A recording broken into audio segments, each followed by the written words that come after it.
Welcome everyone, thank you for joining me. Germany's iconic automaker Volkswagen has once again found itself at the very center of a growing storm in Europe's manufacturing sector. The company has announced temporary pauses in the production of its two key models, I should add. One of them is Golf, that's been around for decades, truly decades. So these two models are its most important vehicles, and the production disruption is directly related to the deepening dispute between the Netherlands and China over semiconductor maker Nexperia. As you know, the Dutch government had taken over Chinese-owned semiconductor manufacturer Nexperia on September the 30th. Netherlands invoked the Goods Availability Act, which is a Cold War-era law, to do so. And in reality, it was nothing short of a truly shameless, absolutely shameless seizure of Chinese high-tech assets. And there are reports that indicate that the seizure was carried out at the insistence of the United States. Now, back to Germany, Volkswagen, and the deindustrialization dilemma.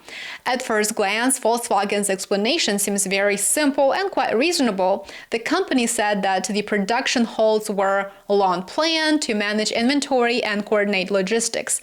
But behind the corporate reassurances lies a larger and potentially more troubling story, one that ties together geopolitics, global supply chains, and of course the future of Europe's industrial resilience. The issue revolves around Nexperia, a major semiconductor manufacturer headquartered in the Netherlands and owned by China's Wingtech technology.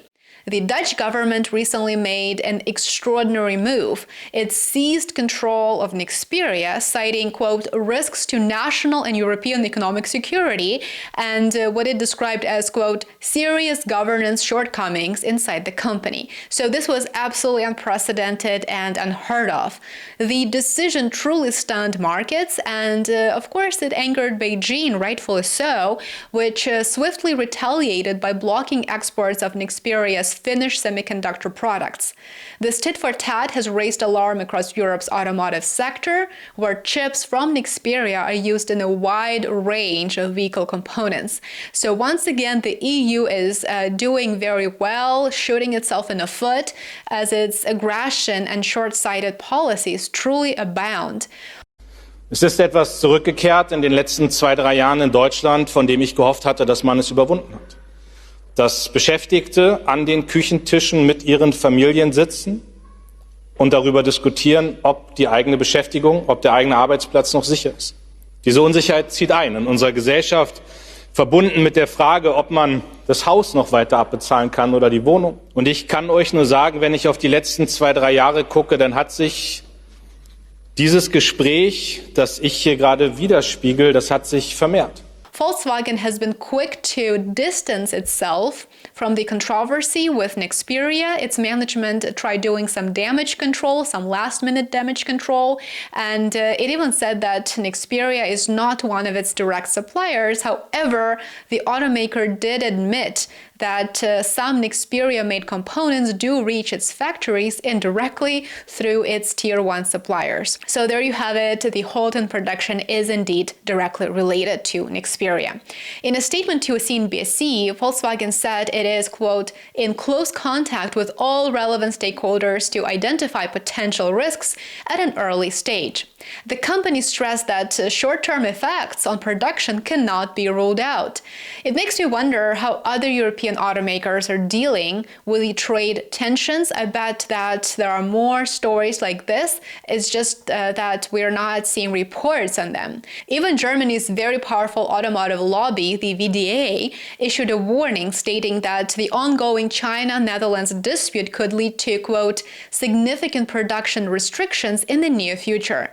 The VDA made it clear that Europe's car industry, which is already under strain from tariffs, from weak demand, and growing foreign competition, it cannot afford another supply shock. So Europe is just on a downward spiral, as you can see, and I'm very sorry to say this, but isn't that true? And amid all of this, all we hear is, we must invest in preparing for war, we must militarize, but what about tackling your own domestic issues first and focusing on peace-building initiatives? Those are not even on the agenda, apparently. What's very concerning for many in Europe is that reports from Bild newspaper suggest that Volkswagen may be preparing for a deeper contingency plan. And according to the paper, according to Bild, the company has begun discussions with labor authorities about the possibility of introducing a state-backed reduced working hours program. This has the potential to affect tens of thousands of employees, and needless to say, everything points to Europe's largest car maker, Volkswagen, preparing for very, very difficult times ahead.